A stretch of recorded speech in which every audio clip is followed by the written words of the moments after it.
Mulingana, stories from Eastern Province, Zambia.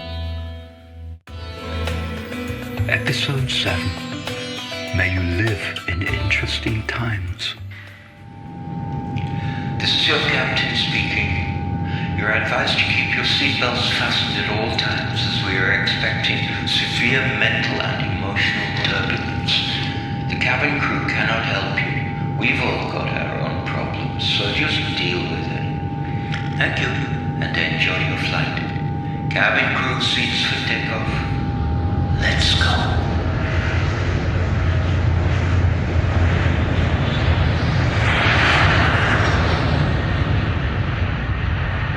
Life in a time of COVID. Science and politicians were in lockdown frenzy that particular year. It's the first time in the history of the universe that lockdown as a strategy has been tried in response to a disease. Anyway, I'd booked my flight and got a COVID test that gave me 14 days clearance with a negative PCR to enter Zambia. Amazingly, there was a window between lockdowns, and I set off to Heathrow excited. For the first time, my friends Alice and her daughter Ketty were travelling the 7 hours from Eastern Province to Lusaka to meet me off the plane. I have to get a flight to Nairobi, then change there for a flight to Lusaka. I get to the Kenya Airways check-in desk. You can't fly with this COVID certificate. You need one issued within 48 hours to transit Nairobi Airport. But I didn't know. Nobody told me. They're waiting for me at the airport. They will weep when I say I can't come. Your agent should have told you. Ah, I see it's this agent. We've had trouble with them before. Anyway, who is at the airport? Who will weep? I pull out my phone, show her a tug your heartstrings pic of young Ketty. My young deaf friend here, she won't understand just that I didn't come when I said I would. The lady at the check-in softens. I'm so sorry. These rules can't be changed, but come back to me in half an hour.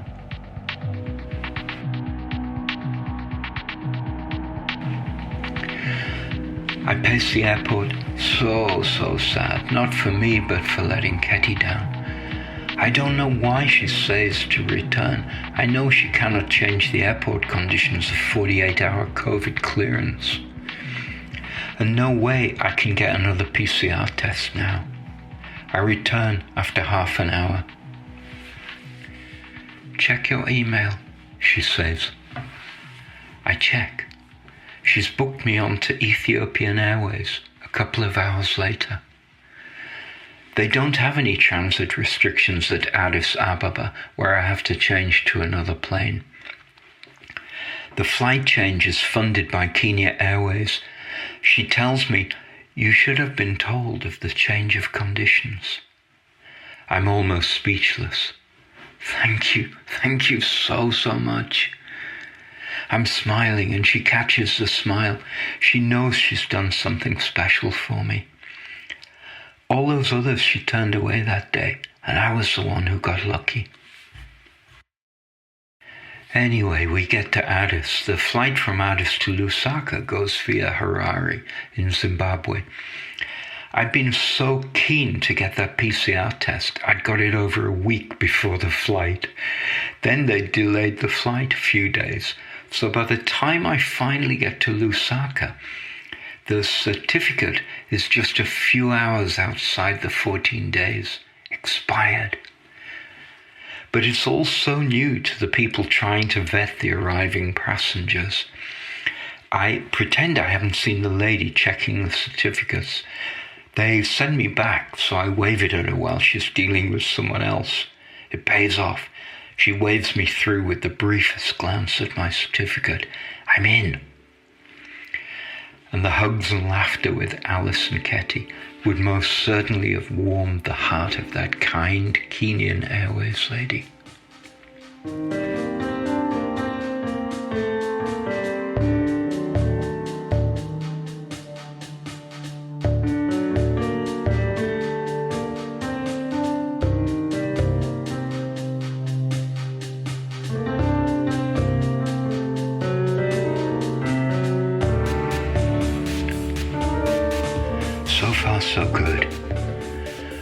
to Africa.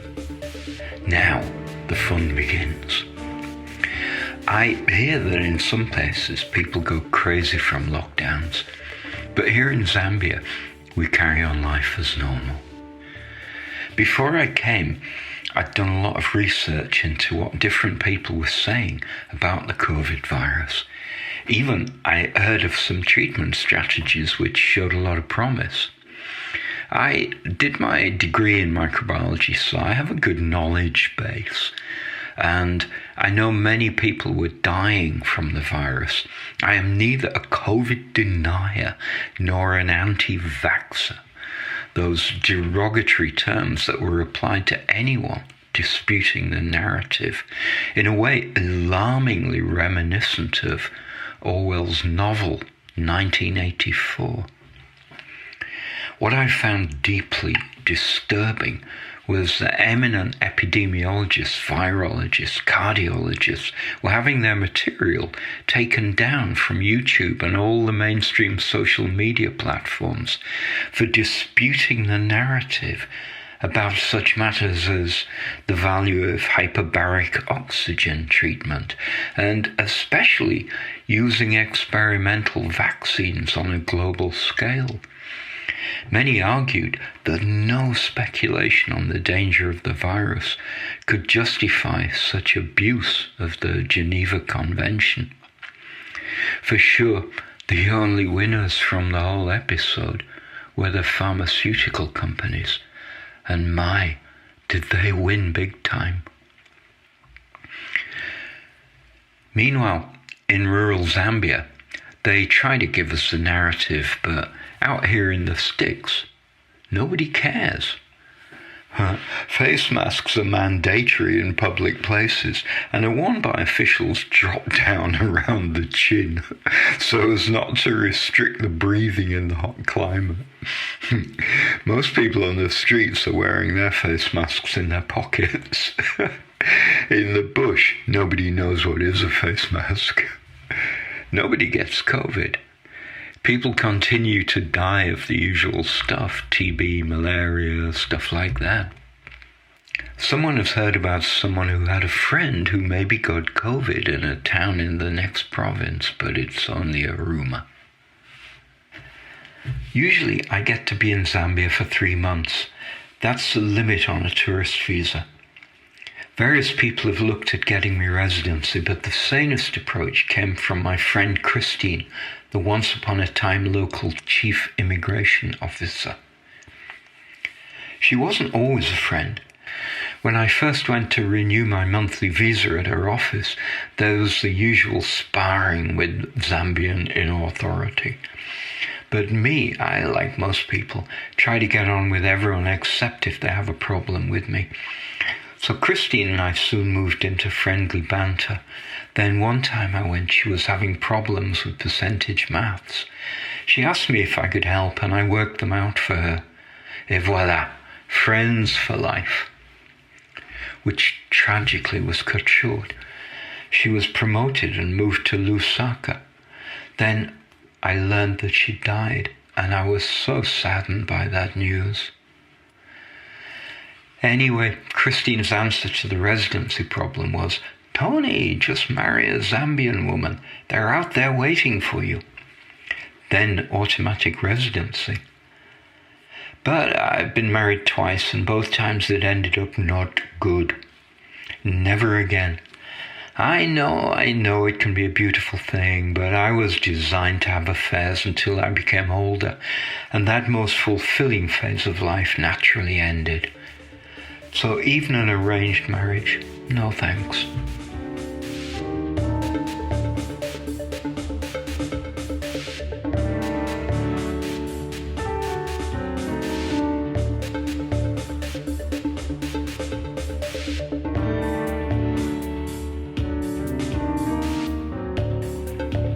They cancel all the flights to London. When my 3 months expires, I'm stuck here. This is where Christine comes in again. She tells me I can now get a visitor permit for 3 months after my visa expires, followed by a further visitor permit extension, followed by a further 3-month extension, by which time I can then get a new visitor visa, as it's a year since the last one. Hilarious. So, I never needed residency anyway. I could stay here constantly on such an arrangement. That's right. But it's a hassle every 3 months applying for the permits. Anyway, she helps me sort out the documentation, then a later extension, and then some flights are going to London again. It's time to return. Let the fun begin.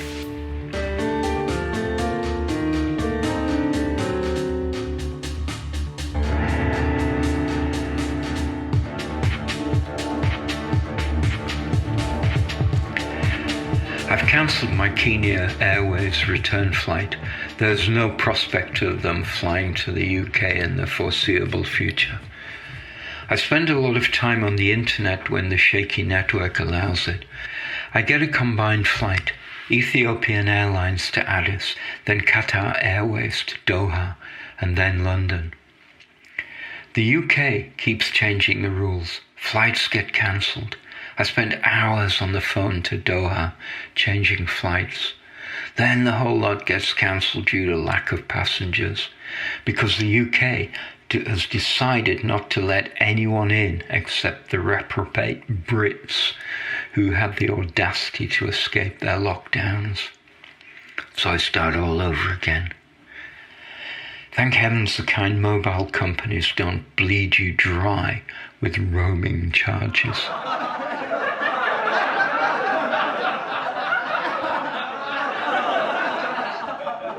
I'm joking, they are vampires. At last, a chain of connecting flights that works. I check emails as soon as I wake every morning. Have they cancelled? No, it is happening. I have arranged with the local hospital some 80 kilometers away for a PCR test the day before my flight. I cannot fly without one. We go. They tell me they've stopped doing PCR tests for travel. Sorry, we didn't tell you. I'm quietly banging my head against a wall, trying not to weep. Frantic calls. Nobody knows anything. Then, out of the blue, I get help. Someone who knows someone. We're told to get to Lusaka. I throw my stuff in the car, make hasty farewells, and get there 7 hours later. Arrangements are made. I am to be at such and such early next morning. I go. A swab is taken. I return at midday. It's negative. I can fly. There is so much more to that story, but it has to remain untold. I get the flight, arrive at Addis Ababa at night. I have to go to a desk in the transit section to get my boarding pass for the next 2 flights with Qatar Airlines. At the desk, they inspect my passenger locator form that I've got from the UK government to tell where I will be incarcerated on my return, euphemistically called the quarantine hotel. The COVID test certificate? All okay. Then, show us your completed Form D6.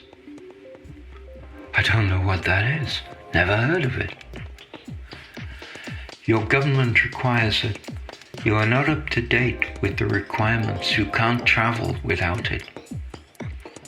But I was on their website only last night. No mention of such a form. You need this form to travel. Please sit over there while I consult with my manager. I sit over there.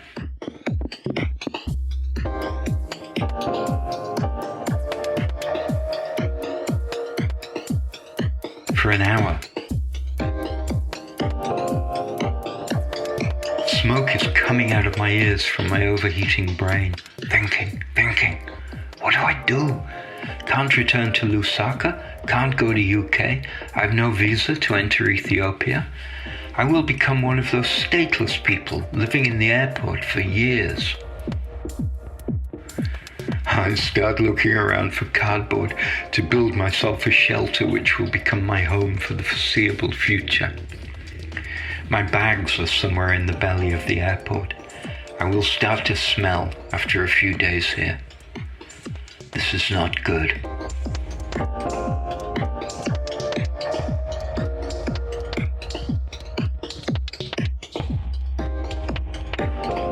Another hour to stew in my thoughts. I'm near the gate for the flights to Doha, and I see people starting to gather.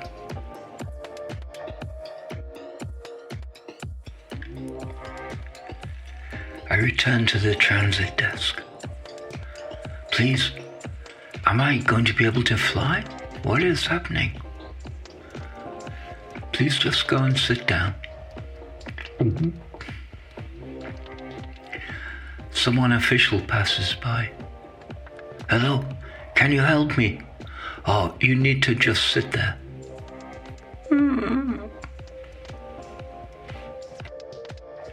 People are boarding now. This is it.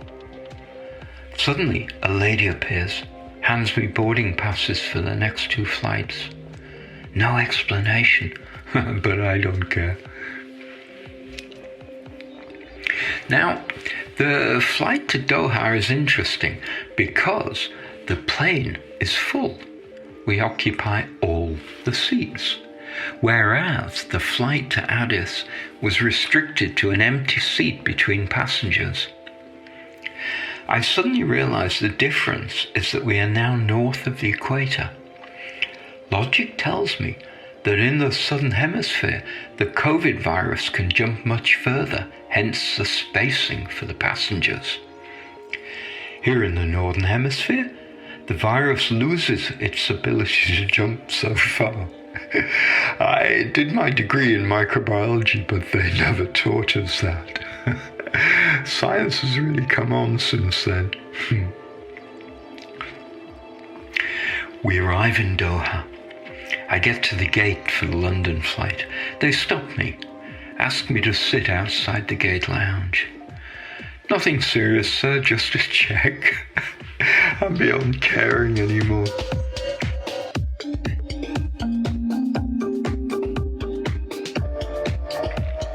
A large, swarthy Qatari man appears, clearly high-level security, with a well-cut suit, the dark glasses. He beckons me over and tells me directly they are not sure that I am who my passport says I am. I start to laugh. I really shouldn't, because I've heard of those Saudi, Emirati, Qatari jails being not much fun at all, unless you're one of those people who enjoys being beaten with iron bars. But my laugh is a slow, desperate sort of laugh with just a hint of a sob at the end. If you had any idea of the trip I've had to get this far, you'd know why I'm laughing, I told him. Why do you think I'm an imposter? This is the craziest journey I've ever done, and you could quite possibly convince me that I'm not who I'm supposed to be. I get away with it. He asks me some searching questions. Then I'm free to go. By all the gods, what was that about? Heathrow, and the madness takes a new turn. I've been travelling for more than 24 hours now with no sleep. The plane is offloaded into buses somewhere out on the perimeter of the airport. Then we are driven around and around with stops for people with clipboards to walk around the bus. Then we drive off to the next clipboard person. After the third one, people are beginning to laugh hysterically. Someone's going to crack. Finally, we're offloaded into some kind of cargo shed. Our documentation is checked. Amazingly, our luggage has found its way there, and we are assigned to buses to take us to our hotels. Consider this. We had checked in as COVID-free to be able to fly, yet we were being treated like lepers. I had come from a COVID-free country, although the UK government had declared it to be a red list country. I should have been afraid of these people in the COVID-rampant UK, not the other way around. In the quarantine hotel, life was good. Awesome food, but then it should be. I had to pay a small fortune to be there. Wimbledon on the telly, and remembering my bucket showers at the lodge in Zambia. 3 hot soaking baths and 10 showers a day. I may be exaggerating a little there, but there wasn't that much to do.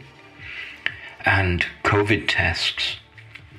The only place I could have caught COVID by now was from the security or the hotel staff. Or a self-creating virus, a kind of microbial virgin birth. I'm oldish. Why do I choose to do this stuff rather than sit at home watching Sell Your Granny on afternoon television? Hysterically laughing emoticon, please. See you next time for an altogether more fun episode. Yoga Zambia.